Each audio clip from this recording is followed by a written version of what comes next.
Friend, क्या हाल आप लोगों के। तो हम आज बात करेंगे उधार ग्राहकों के बारे में।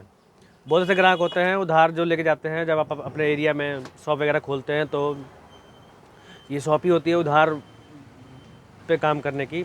तो 90%, 80%, 70% जो ग्राहक आते हैं वो सोचते हैं उधार में काम चल जाए। तो ग्राहक बहुत तरीके के होते हैं। कुछ ऐसे ग्राहक होते हैं कि भाई कैश पेमेंट लेते हैं, माल लेते हैं, कैश पेमेंट पे लेके जाते हैं। कुछ ऐसे ग्राहक होते हैं कि एक टाइम पीरियड डिसाइड कर लेते हैं कि हाँ एक महीने के अंदर पेमेंट कर देंगे। लेकिन कुछ ऐसे ग्राहक होते हैं जो 2 दिन, 10 दिन, 15 दिन की बात करते हैं, लेकिन वो महीने, 2 महीने, 3 महीने, 4 महीने तक खींच लेते हैं। और वो लोग फ़ोन भी करने पर भी नहीं सुनते। तो आज उन हम ग्राहकों पे बात करेंगे कि किस तरीके से उन ग्राहकों से हम डील करें। नॉर्मली जो होता है ग्राहक जो आपके पास आता है वो कभी भी आपसे प्यार से बात करता है, क्योंकि वो आपसे खुद से उधार लेना होता है। तो कभी भी आएगा आपसे प्यार से बात करेगा और आप ही की बारे में, आप ही की तारीफ़ करेगा और आपके सामान के बारे में सही ही बोलेगा लगभग, कि उसे पता है आपसे सामान लेना है तो आप ही का ही करेगा। तो अगर ग्राहक उधार लेने आए तो आप फर्स्ट टाइम तो किसी के बारे में पता चलता ही नहीं कि कौन सा ग्राहक किस क्वालिटी का है, किस नेचर का है, किस तरीके का है। तो हमें कभी भी, चाहे ग्राहक बढ़िया हो, चाहे कैसा भी हो, चाहे बहुत ही बढ़िया क्यों ना हो, अगर उधार के लिए आता है तो हमें अपने बजट के हिसाब से 1 से 2% तक ही जो माल उधार ही दे, चाहे वो कितना भी बढ़िया ग्राहक क्यों ना हो। बाकी उधार देने की उधार देने की क्वांटिटी तब बढ़ाए जब आपके पास ग्राहक जब एक बार, 2 बार जब आपसे डील अच्छी हो रही हो तब बढ़ाएं। लेकिन उस भी कंडीशन में अपनी जो उधार देने की जो लिमिट है वो लिमिट ही रखें, क्योंकि बहुत ऐसे ग्राहक होते हैं 1 बार, 2 बार, 3 बार जो डील कर लेते हैं, उसके बावजूद भी वो ग्राहक थोड़ा गलत कर देते हैं, धोखा देते हैं, फिर वो टाइम बढ़ाना चालू करते हैं, फिर वो सब। तो उस तरीके से भी आप उधार की एक लिमिट है, बढ़ा कर उस तरीके से कंट्रोल करके रखें। और जितना भी आप कंट्रोल करके रखोगे उसमें आप ही का प्रॉफिट है। और आपसे वो ग्राहक की जो जुड़ने की जो क्षमता वगैरह है वो ज़्यादा होती है। तो आपने जो, क्योंकि देखो अगर आपके पास बजट है, ग्राहक है, अगर आपके पास सामान है तो ग्राहक आपके पास आएगा, चाहे उधार का चाहे नगद का हो। आप उधार ग्राहक उसी उसी कंडीशन पे उधार दें ताकि वो कम से कम टाइम पीरियड में आपको माल पेमेंट कर दे। और उधार उतना ही दे कि जितना आपके पास माल बजट हो। जैसे आपके पास अगर है तो उस माल के हिसाब से आप 1-2%, 3% तक का उधार दे, इससे ज़्यादा उधार मत दे, क्योंकि हमें और भी लोगों को हैंडल करना होता है और भी लोगों को सामान देना होता है। तो उधार जो लेने की जो लिमिट होती है उस चीज़ को हम कंट्रोल करके रखें। इससे हमारा ही प्रॉफिट है और किसी का कोई प्रॉफिट नहीं है। और इससे आप जो ग्राहक से जो अपना जो लेन देन वगैरह है वो भी चलता रहता है। इससे पेमेंट और आती रहती है, जाती रहती है, आती रहती है, जाती रहती है, क्योंकि देखो बिजनेस है, उधार तो चलता ही रहता है। बहुत ऐसे ग्राहक हैं उधार में डील करते हैं, कैश में थोड़ा कम करते हैं, क्योंकि जब मकान जब बनता है तो बहुत सारा सामान जाता है और ग्राहकों के पास एनी टाइम पैसा नहीं होता। तो उस चीज़ को वो कहते हैं कि आप माल देते जाओ और हमें इकट्ठा हम चाहे डेली शाम को पेमेंट कर देंगे या हफ्ते में पेमेंट कर देंगे, महीने में पेमेंट कर देंगे। तो उस तरीके से हिसाब ग्राहक करा करके रखता है। तो उधार आप लिमिट तरीके से दें, फालतू उधार मत दें और अपने जानकार के ही उधार दें।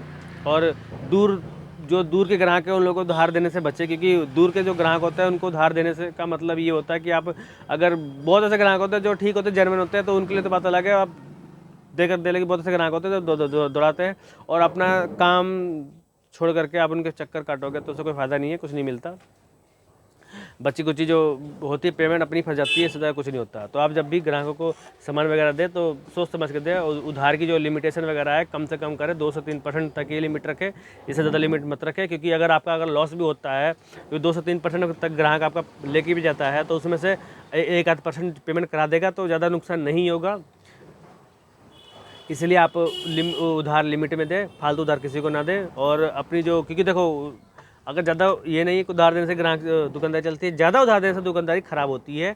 इसीलिए ज़्यादा उधार ना दें, कम से कम उधार दें और लिमिट से उधार दें और ग्राहक को देख करके उधार दें, क्योंकि हर ग्राहक एक तरीके का नहीं होता, एक व्यवहार का नहीं होता। कभी कभी ऐसे ग्राहक होते हैं कि सामान लेते लेते पता नहीं चलता, हिसाब नहीं कराते, बाद में जब हिसाब बैठता ज़्यादा तो वो लोग अचंभव हो जाते हैं और वो उनको फिर वो गलत, फिर उसी तरीके से फिर मन मुटाव वाला काम होता है। तो आप ग्राहक को लिमिट तरीके से सामान दें और ग्राहक से जल्दी से जल्दी हिसाब कराने की कोशिश करें और हिसाब जेन्युइन तरीके से करें आप। रही बात, अब बहुत ऐसे ग्राहक हैं उधार ले जाते हैं लेकिन सोचते हैं कि कम से कम रेट लगे, तो आप रेट को भी आप मैनेज करके रखें कि आप रेट किस तरीके से दे सकते हैं, ताकि ग्राहक को भी बुरा ना लगे कि हाँ मैं उधार लिया हूँ तो इतना भी महंगा सामान नहीं होना चाहिए। तो ग्राहक के अंदर भी वो होता है कि मैं सामान लिया उधार लेकिन उसने कुछ ज़्यादा ही महंगा सामान दे दिया, तो एक लिमिट से ही रेट लगाए ताकि ग्राहक को ये ना लगे कि उधार लिया है तो मैंने ज़्यादा ही पैसा दे करके आया हूँ। अगर वो 10 रुपये सामान अगर उसको 10:30 11 का पड़ता तो कोई दिक्कत नहीं है। अगर वही सामान 10 का सामान 12 13 14 रुपये का पड़ जाएगा तो ग्राहक को वो होता है। तो आप ज़्यादा सामान उधार ना दें और ज़्यादा मार्जिन भी लगा के ना दें, और अपने उधार को, अपने मार्जिन को लिमिट से रख के तो आप अपने बिजनेस को बढ़ा सकते हैं। और बहुत ऐसे ग्राहक होते हैं कि एक माल लेते रहते हैं, मंथली पेमेंट भी करते हैं, वीकली पेमेंट भी करते हैं, तो उस तरह के ग्राहक होते हैं, तो वो ग्राहक भी चल जाते हैं। वो लोग ऐसे होते हैं माल लेते रहते हैं, सामान लेते रहते हैं और पेमेंट वीकली चाहे मंथली कराते रहते हैं और उस तरीके से रोटेशन चलता रहता है। तो ऐसा कोई दिक्कत नहीं है, आप उस तरह के ग्राहक को भी आप पेमेंट माल दे सकते हो, कोई दिक्कत नहीं है। कुछ ऐसे ग्राहक होते हैं माल लेकर के एकदम शांत होते हैं, फिर वो लोग दुकान पे आना जाना बंद कर देते हैं, तो उस तरीके से वैसे ग्राहकों से आप बच के रहें। वैसे ग्राहकों को आप उधार बिल्कुल भी ना दें, और कोई दिक्कत नहीं है अगर आप 10 में से अगर एक आध ग्राहक आपसे सामान नहीं भी लेता तो कोई ज़रूरी नहीं है, क्योंकि ये नहीं है कि आपसे 10 ग्राहक है, 10 ग्राहक आपसे सामान लेके जाएंगे, 10 ग्राहक आपसे खुश रहेंगे, संतुष्ट रहेंगे, ऐसा कुछ नहीं होता। उनमें से एक आध ग्राहक ऐसा होता है कि आप चाहे कितना उनके साथ अच्छा कर लो, वो उनके मन में लगता है कि ये मुझे महंगा दे रहा, चाहे सामान अच्छा नहीं दे रहा। तो आप कोशिश करें ग्राहक को आप ज़्यादा उधार ना दें, और एक आध ग्राहक आए उधार के लिए तो मना भी कर सकते हैं, कोई दिक्कत नहीं, ये मत सोचो। क्योंकि कुछ लोग होते हैं ग्राहकों की कुछ आदत होती है, उनके जेब में बैलेंस होने के बावजूद भी वो लोग सोचते हैं उधार मिल जाए, तो उन सब से उधार की डीलिंग कम करें और कोशिश करें कि अगर ज़्यादा फोर्स करो तो उसको सीधा मना कर दे, क्योंकि ज़्यादा फोर्स करने वाला भी ग्राहक थोड़ा दिक्कत कर देता है। अगर कुछ ऐसे ग्राहक होते हैं जैसे कि माल ले लिया आपसे और आधी पेमेंट करा करके और माल ले लेते हैं, बाकी आधी पेमेंट अगले हफ्ते चाहे अगले महीने में दे देते हैं, चाहे अगले दिन वो देते हैं, तो वो हद तक चल भी सकता है। तो क्योंकि उसमें ये होता है कि कुछ हमें पेमेंट मिल जाती है, तो ज़्यादा लॉस होने का डर नहीं होता। तो उस तरीके से आप कर सकते हैं, कोई दिक्कत नहीं है। लेकिन कोई कहता है कि माल मुझे चाहिए, बिल्कुल भी मेरे पास पैसा नहीं है, मैं पैसा कल दूंगा परसों दूंगा, तो वैसे ग्राहक से बच कर रखें, क्योंकि वैसे ग्राहक ही काम ख़राब कर देते हैं। वो ग्राहक फिर आपको माल तो ले जाते हैं, फिर उनका कल परसों तरसों महीने कब बीतता है पता नहीं चल पाता। तो आप उस तरीके से ग्राहक से आप डील करें और कोशिश करें उन ग्राहकों को मनाही कर दें, तो ही आपके लिए बेटर होगा। अगर वो जानकार ग्राहक है तो आप दे सकते हैं और उनसे आप 0% डाउन पेमेंट पर आप काम कर सकते हैं। लेकिन कोई अनजान ग्राहक है तो उससे कोशिश करें सामान ना ही देने की, तो इससे आपका बना रहता है। तो ऐसी भी और भी कोई जानकारी हो तो आप मुझसे कमेंट बॉक्स में कमेंट कर सकते हैं, और इसे और भी रिलेटेड अच्छी अच्छी वीडियो बना के आपको मैं दे दूंगा, जो जानकारी वगैरह है आपको अच्छे से पहुँचे, और जो आपकी जो शॉप में जो भी कोई समस्या हो तो उसका समाधान आसानी से हो जाए। तो आज के लिए बस इतना ही, नमस्कार।